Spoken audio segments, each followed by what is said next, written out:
This is C.L.S. on one, and today I'm going to upgrade my stereo from this. This is a cassette player that's in my 95 motorhome, and I don't even have cassettes anymore. I don't know anyone who does. There's no auxiliary input on this thing, so I just really have no use for this stereo. So this is what I'm going to upgrade it to. This is a $20 stereo I just purchased at Walmart, the Dual XDM16BT. This has Bluetooth, it can play MP3s, it's got a USB input, an auxiliary input, it's got everything I'm looking for. I also picked up a C.L.S stereo connector, that way I don't have to cut any of my factory wires and I can have a nice clean install. And to complete this job I got a wire terminal connection set so I can connect my wires, I got some wire strippers, and a drill. And before I get started, I always like to disconnect the car battery. So I'm going to disconnect the positive terminal, that way I don't have to worry about any fuses blowing or any shorts in the wiring.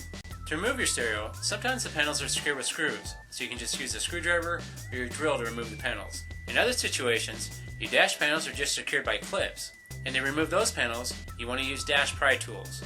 Like these. These are usually made of plastic or nylon, and they won't harm your dash when you're prying out the panels. But for my vehicle, my stereo is mounted on the outside of the dash panel, so I have to remove the stereo first. This particular stereo requires a key to remove it, but I'm just going to use a couple of Allen wrenches.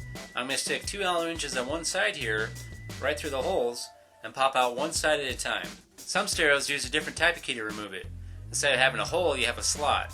And chances are, your new stereo is going to have those same type of keys so you can remove it. And if it doesn't have the same type of keys, a couple smaller knives will work for that also. So I got mine loose now and I'm going to pull it out, but it's stuck on something. And that's probably the secure strap that's going to be located on the back of the stereo. To get to the strap, you're either going to have to remove more dash panels, go up underneath the dash, or in my situation, I could just lift up the dash. But it's going to be very unlikely you have a dash that hinges like mine and gives you access to everything. This is a Class A motorhome, and it's built quite a bit different than a regular car. Wouldn't it be nice if all car dashes did this? It'd make stereo installation a lot easier. So after lifting up my dash and looking at the back of the stereo, we can see that there's a support strap hooked to the back of the stereo right here. So I need to go ahead and remove this nut so the support strap can come off, but to get to it easier, I'm going to go ahead and remove my heater controls here. Then it'll be much easier to remove the strap. It's only secured with 4 screws, so it'll be really easy to remove. Okay, I got that out of the way, so it's time to go ahead and remove the strap now. And there's an extra ground wire that's also hooked to the back of this. There actually used to be a CB installed in this motorhome, so they added this extra ground wire for noise interference. So this wire won't be necessary for my new stereo. So I'm able to remove my stereo now. All I need to do is unclip any wire harnesses and unplug the antenna. The 1980s just called, and they want their tape deck back. So here you go, it's all yours. Wow, that was really dumb. Maybe I should just cut that out. So I purchased this C.L.S stereo connector for 1986 through 2013 Ford vehicles, but since this is a motorhome, this stereo connector is not going to work. On a standard vehicle that was made between these years, this connector would work just fine. But since this is a motorhome, they don't do anything the same. So this connector is completely different, so the adapter I purchased will not work. But I got a backup plan. What I'm going to do here is I'm going to chop off the wire harness on the existing stereo here, and luckily there's actually a wiring diagram for what all these wires do. So I can just use this for my stereo connector, and that'll save me from cutting any of my factory wires on the vehicle. So here's a color-coded wiring diagram on the old stereo, and it shows me exactly what all these wires do. So this is the old stereo, and I'm going to go ahead and cut that wire harness off.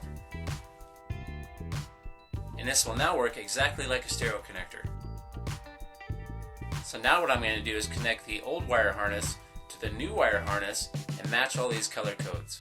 So this is the old wire harness. I'm going to strip all the ends of the wire about 3/8 of an inch so I can connect butt connectors. If you want to learn more about wire connections, including heat sinking, wire stripping, terminal connections, and more, be sure to check out my do-it-yourself wiring video, and I'll post a link up in the corner and down below. So I got my new stereo here, and let's go ahead and take a look at it. And you're going to notice one thing right off the bat, and that's that it's pretty small. It's the same width as a normal stereo, but it's not as deep, and that's because it doesn't have a CD drive. There's still a few people out there that listen to CDs, but I'm not one of them. I either stream music or listen to it on an SD card. This stereo has everything I want and need for this vehicle. It even has hands-free calling, and it's only 20 bucks. On the back it has RC outputs for the front and rear channels, it's got an antenna input, and your wire harness connection. It's also got an alarm sensor on the back of this that Walmart put in for security. To remove it, it's just a Phillips screw and it removes easily. And because this stereo is so small, a support strap on the back of this stereo will not be necessary. It'll support itself just fine in the dash. Alright, let's see what else we got inside the box here. We got a remote, which I've never really used a remote for a car stereo. It seems kind of silly, especially when your stereo is usually just a hand reach away. And here's a look at the keys I was talking about earlier to remove the stereo. And here's a look at the wire harness for the new stereo. So I'm going to be connecting this to the wire harness I cut off the old stereo.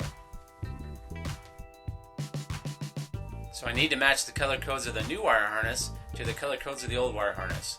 And there's a wiring diagram in the instructions for the new wire harness, plus there's a wiring diagram on the stereo itself. It shows what each color is and what it represents.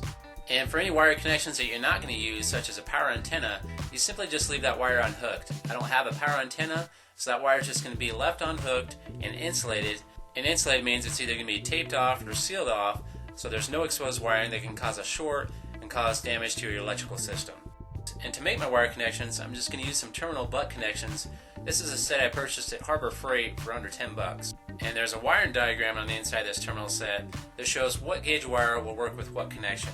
Basically what you want is to find a terminal connection that slides over your wire and fits the tightest with the least amount of room left over. For most stereo connections, a 22 through 16 gauge connection should work just fine. So I'm going to start with hooking the two red wires together. Both the red wires represent 12 volt power, so we're going to join those two wires together. So I'm going to slide my butt connector over one side of the wire here. Now I'm going to go ahead and crimp it closed.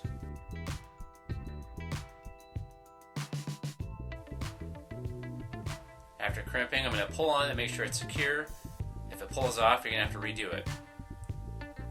So this one's ready to go. Now I'm going to go ahead and join the other side here. I'm going to slide the wire inside the hole there. And it usually makes it easier if you go ahead and twist in that wire. It makes it tighter, then it'll slide in that hole much easier. So I'm going to go ahead and crimp this side closed now. And then double check it and yank on both sides here. Make sure I have a nice tight connection. So this connection is done. Now it's on to the next wire. And you want to remember, if you have wires that are the same color on each wire harness, it doesn't mean they represent the same thing. One could be a ground, one could be a positive, etc. You want to make sure to check the color codes for each wire harness to make sure you hook these wires up correctly. The wire I'm hooking up now is the ground wire, and both wires are the same color.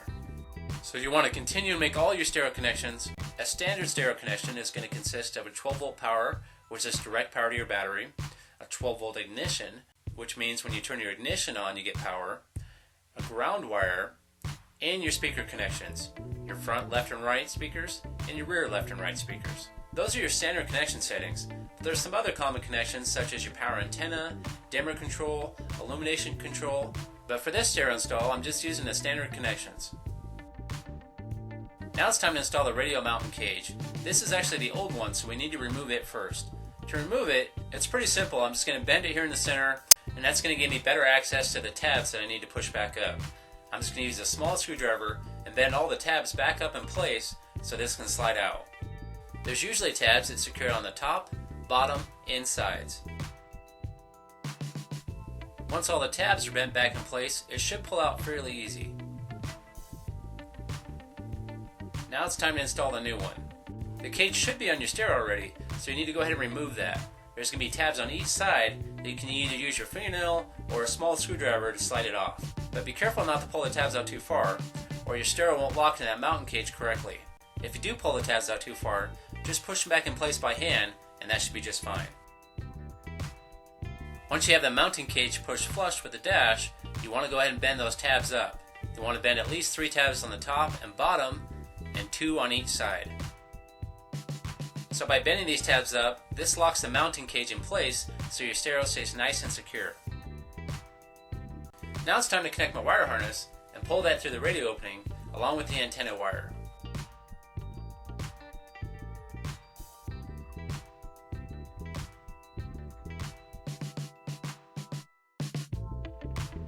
Now I'm ready to make connections to my stereo. After making the connections, I'm going to go ahead and slide the stereo in the hole, but I'm not going to push it all the way back yet because I'm going to test it first. Now it's time to hook my battery back up so I can test my new stereo. So So when testing your stereo, you want to make sure your antenna is working correctly, make sure you can tune into your FM stations, whatever. You also want to make sure your balance is correct. Check your left and right balance, make sure the left speakers are playing on the left channel and the right speakers are playing on the right channel. Also, you want to check your fade. Make sure when your fade control is on the rear, your rear speakers are playing, and when the fade control is on the front, it's only your front speakers playing. If there's any issues with any of this working correctly, you need to double check all your wiring and make sure your connections are proper. Everything's working good on my stereo, so I'm going to go ahead and push it all the way into the mounting cage and finish the install. So if I ever need to remove the stereo in the future, I just need to remove this trim plate that surrounds the stereo here, and then stick these keys on each side of the stereo, and that'll pop right out of there. All I gotta do now is put my heater controls back in place, and I'm done. Well, thanks for watching. This is C.L.S. All in One. If you want to hear more from me, please like and subscribe. And if you want to see more of my videos, just click any of these links.